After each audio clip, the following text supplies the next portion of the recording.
And depth of conversation has everything to do with substance.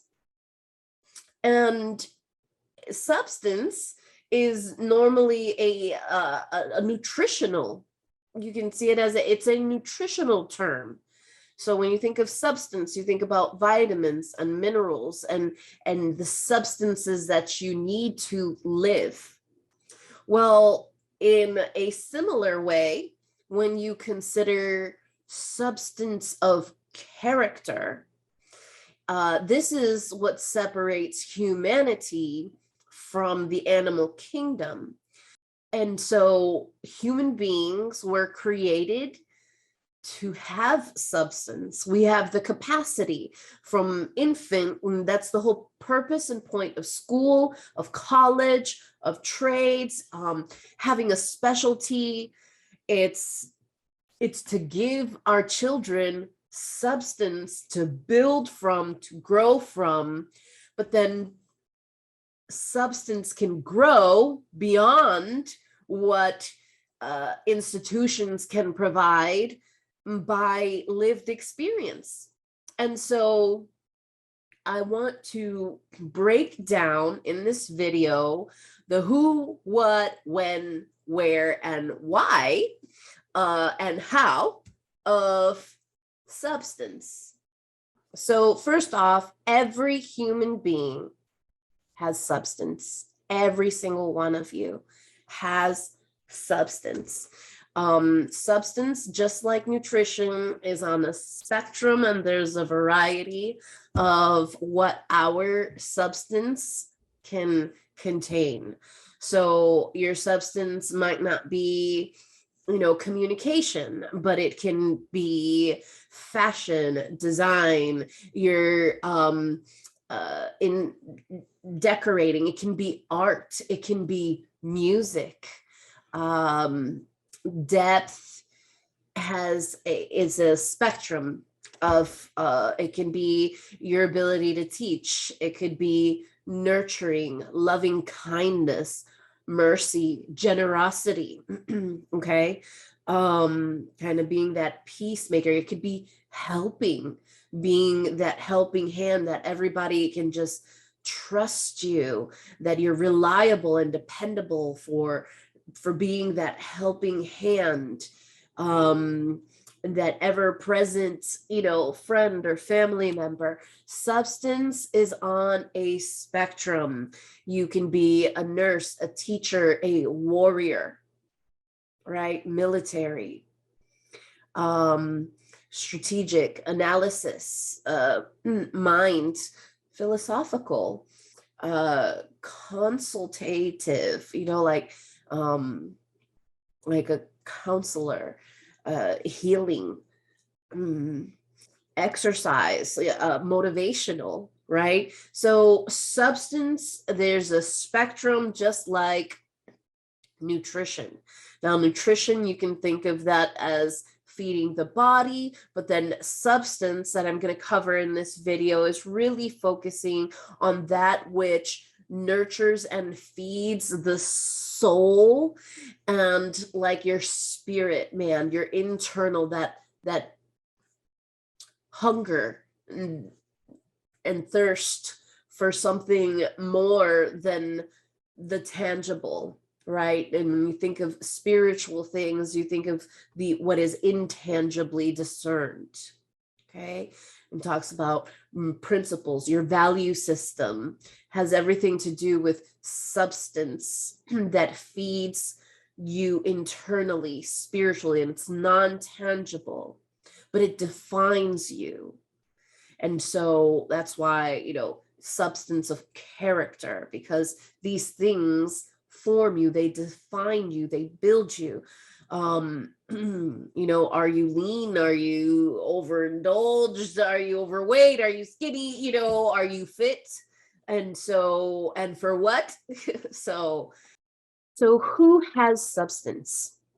People who have substance are what you would consider, online influencers, have substance. They are people who have a a specialty. They are a master at something. That means that they, like, many people can, okay, we can do makeup, got it, but when you are a master at how to apply and work with your complexion, all the different intricate details of what a master considers, that is depth. They have gone above and beyond the lengths of an average individual to specialize, to understand. They have people who have a niche that they are known for,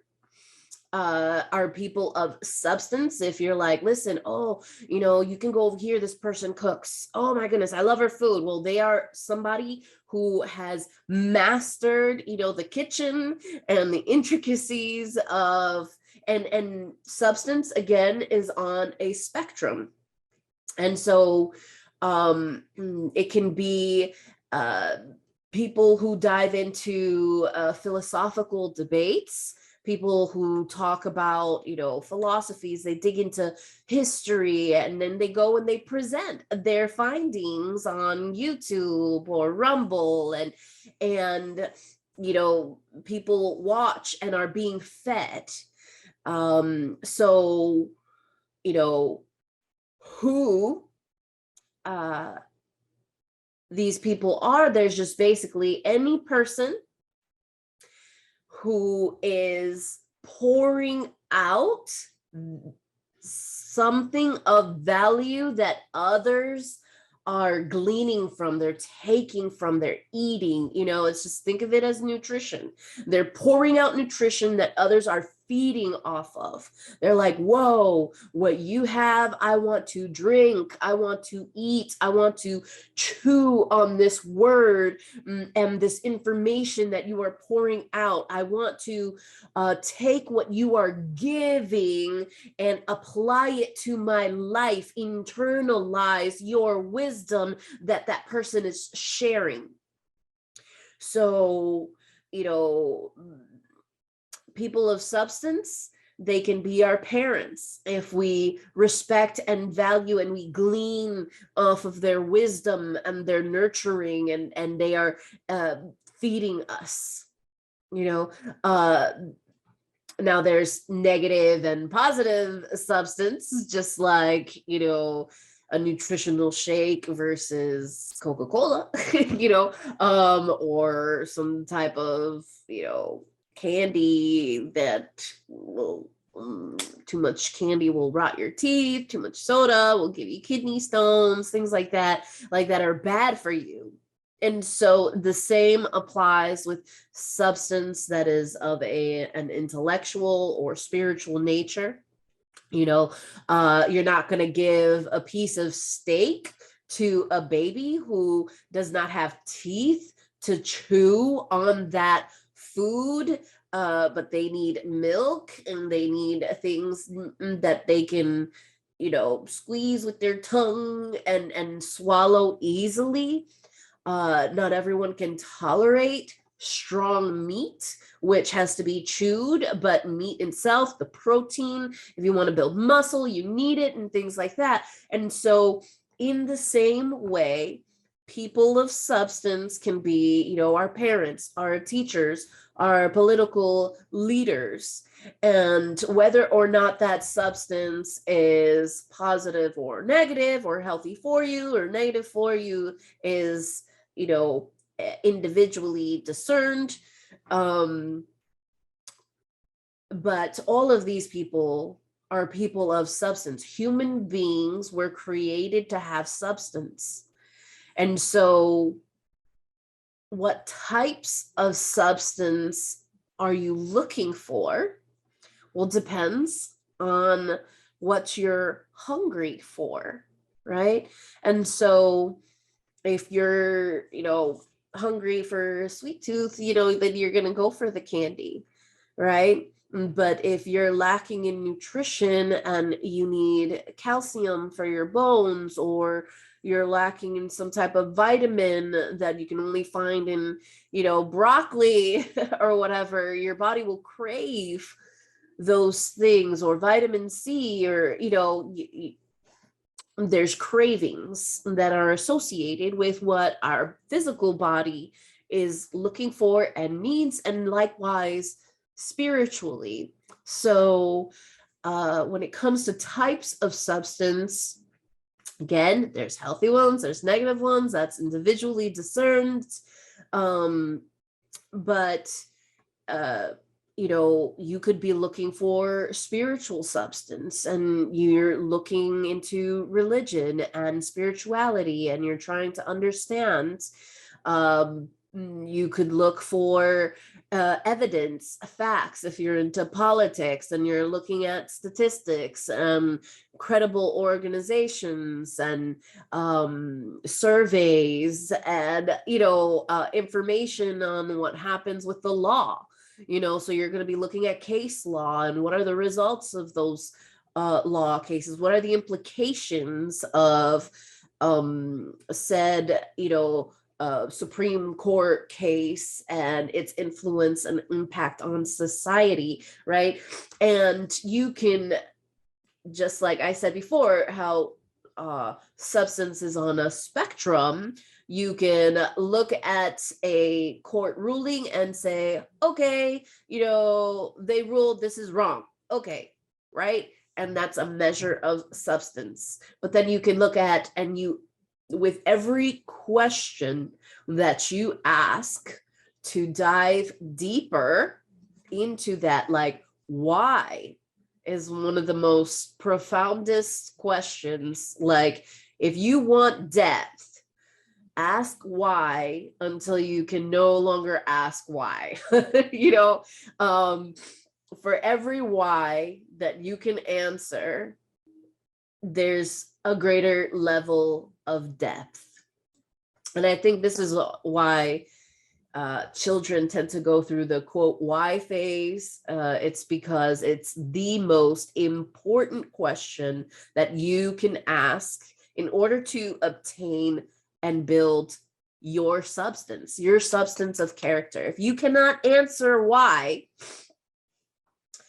then there's missing information. You're lacking nutrients, right? And so, do you care to know why is another issue. So, people who don't care to know the why are not looking for substance.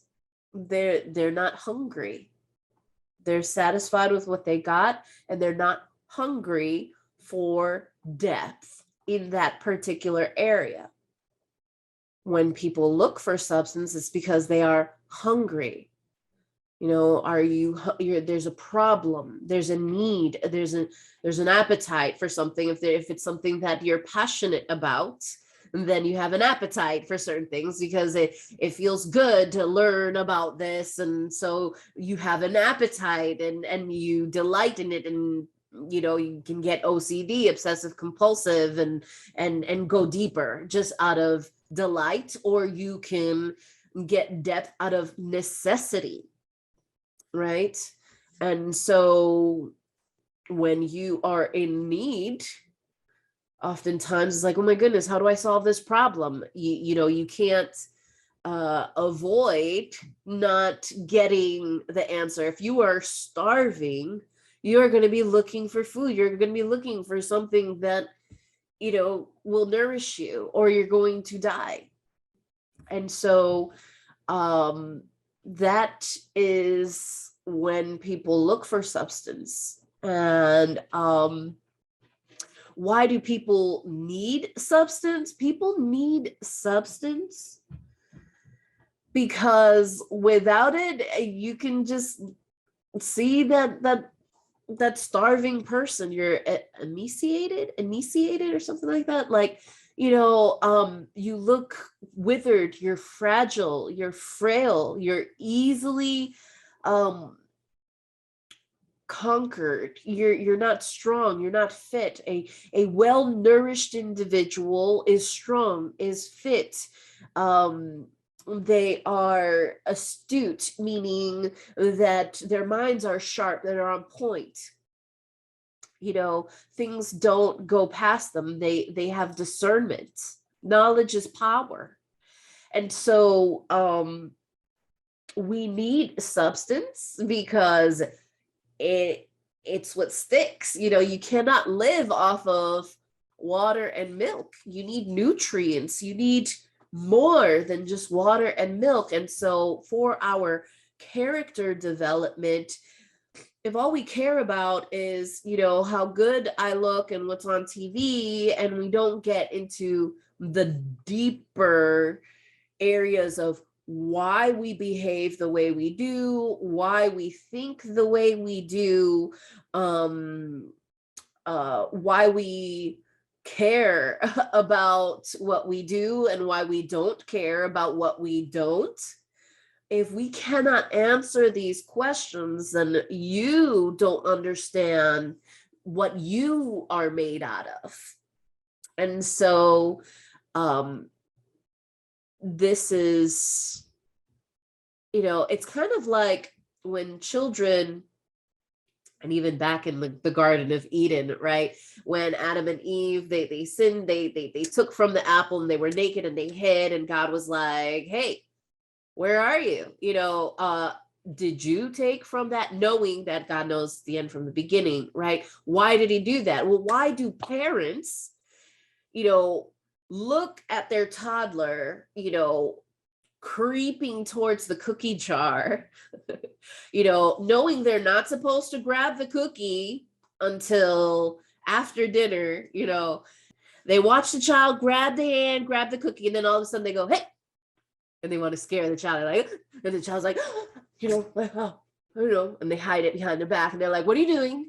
Now, why do parents ask their children this? Because parents are trying to discern what substance their child is made out of, their character. It's a discovery process for the parent, but also for the child, the parent wants to know, what are you made out of? Is my child and I was blessed, I have 2 sons, and they have 2 totally different temperaments. I would do that for my oldest, and he'd crumble, and he'd be like, oh, you got me, I'm sorry. And he'd have a mental breakdown. It's like, okay, calm down. It's like, okay, just put the cookie back. It's okay. No, you're not going to eat the cookie. I told you no, but I go and I tell the little one, at the same age, toddler, and it was like, hey, what are you doing? And he's like, oh, nothing. Calm, collect, poise, nothing. Is that a cookie in your hand? Yeah. Are you supposed to have that in your hand? No. Did you take that from the jar? No. How did it end up in your hand? I don't know. Okay. So this is, I love to think about these stories because it's so practical. Like, that's what happened, in the Garden of Eden. It's like, God is like, did you eat? Knowing the answer. We do it too. We parents, we do it too to our own kids. Why did you do that? And it's for that reason. We want to discover what, personality types is a way of discerning how a person, what a person is made out of, their substance, now we need it to have a sense of value in the world, in life. Like, everything's okay at the immediate moment to have fun and play or whatever, but if you don't have depth of character, you will find that you cannot sustain anything long term, because what is in the short term is here and gone. Like it's just gone with the wind. But depth is, the substance, it's the meat and the bones of your body. It's not just the shower that you took, and whether you took one shower or you take daily showers, or routine showers, and you're a clean person versus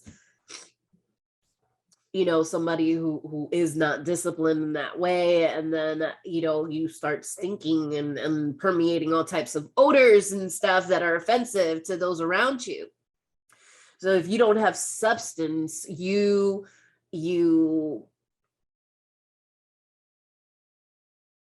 stink. Eventually you can look very beautiful, but you will stink later on and in the long term. So what you find is people who grow old and realize that their life did not have substance live with a lot of regret, because they lived for things that did not carry through, did not pour out on others, whether it was their children or whatever sphere of influence they had in their life. They feel like they missed out. They failed in some way to pour out, having more in them. They knew they could do more, but they didn't, because they chose at the moment to ignore that depth that they had and be superficial, which is the opposite of depth. Sometimes superficial things, it's just that, if you have a wound, if you have a deep wound, right, and you put a Band-Aid on it, you're not going to heal that deep wound. It's a superficial covering or treatment plan. And so we human beings, we were created to be deeper and have more substance intellectually, spiritually, creatively than all of everything else in creation, in nature, than the animals, the trees, the plants. We were created to have deeper substance and reach. And so when we fail to do that, we realize later on that, we didn't live out our potential. And that's a very sad thing. So the sooner you get it, the better you are. The more fulfilled of a life you will have. Now, how do you obtain substance? You obtain substance by asking why. You obtain substance by looking at the reasons why you do what you do, by asking others. You can even glean and take substance from other people, because everybody has substance.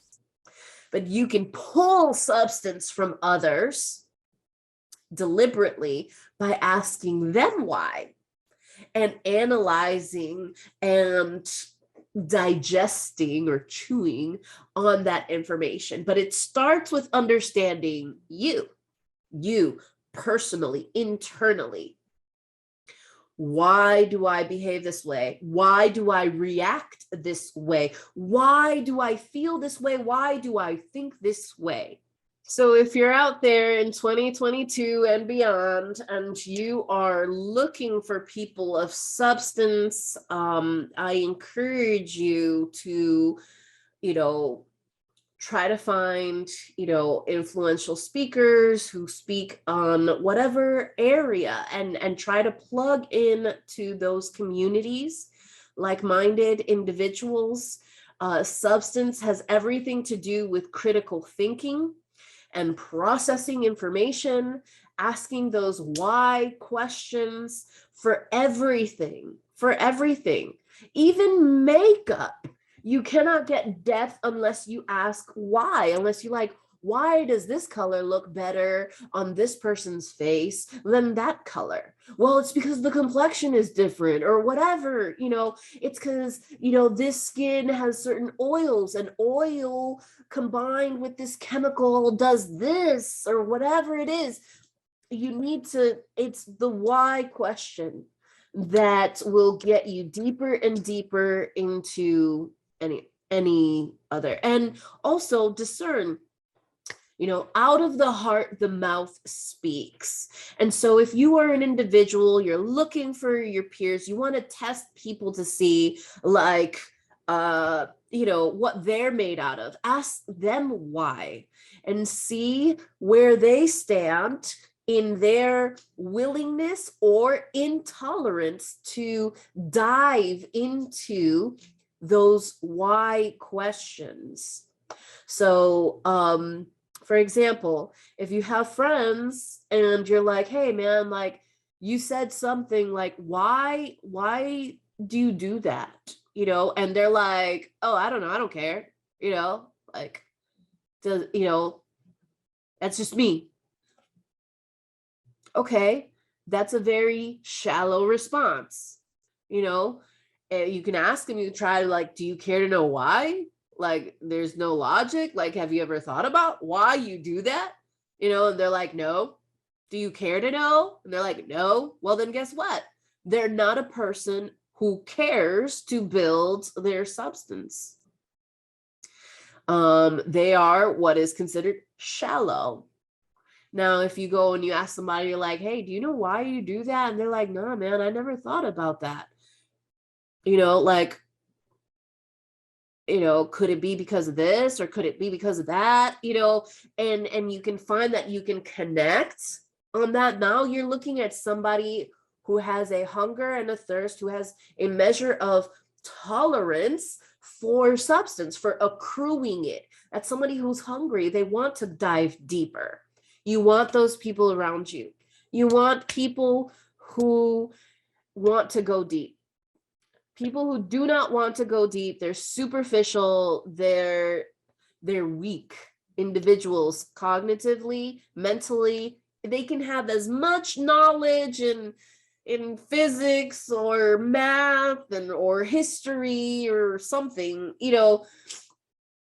and medicine, they could be a doctor, but if they don't care about the whys, they're not people who are building on substance. They're not people who care to build on substance. They are, basically that they like what they are, how they are. They're not trying to get deeper. They're not trying to, they're not hungry. They're content.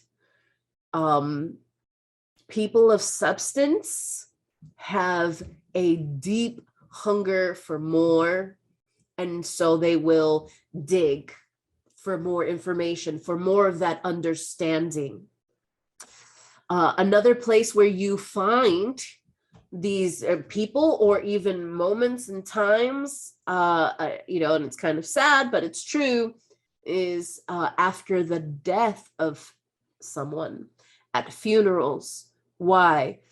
Death is this like tragic, long-term realistic event that happens, and many people who you would be surprised, even the most shallowest of people, unless they're completely evil and narcissistic, will tap into a depth during the time of death of a loved one. Why? Because they have to think deep. Death is like this permanent thing. It's like eternity. Where is my loved one? Is there a heaven and hell? What's going to happen when I die? Right? That has it's such a like huge length of time. It forces depth to be considered, whether you want to or not, because eternity is so deep. You know, it's so easy to live in the moment and, oh, party, and, you know, who's drinking what, and how am I feeling, and then do I have enough buzz going, you know, do I need more, or am I hungry? Ooh, I want to taste this because that tastes good, but I'm not even hungry, you know, and how do I look, and the very superficial is so short-sighted. But at funerals, at the birth of a child as well, because you're like, whoa, this child has a lifetime ahead of it. And it's like, whoa, you know, so people are mind blown, and they are moments in time. Jobs, not really, because jobs can come and they go. So you might not, you know, find, you know, the depth that you're looking for. But anything that has to do with like a diagnosis, a terminal cancer, or whatever, all these things that are traumatic, impactful, that make a person think long-term, eternity, right? Are the things that will trigger depth or awareness of human depth. And so taking advantage of those times to have those deep conversations are, you know, opportunities for those who are hungry, who are looking for depth, to obtain more from even the people you would be, you know, surprised had any depth.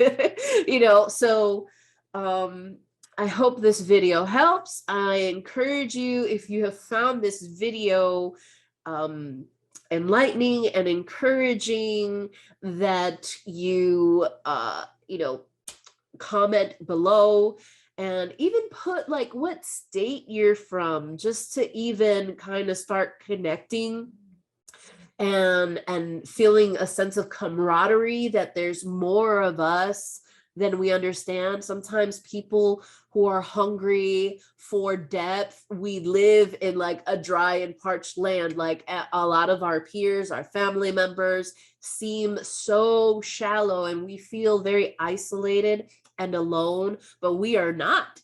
And so putting your state down below and just feeling, you know, replying amen or something, you know, just would be very encouraging. So to others as well as myself, considering that BG2G is aimed to be a national ministry, I'm here to help the body of Christ across the USA expand and grow. So blessings, fam. If you have any questions, again, put it in the comments below, or feel free to connect with me through the website, bg2g.us. Blessings.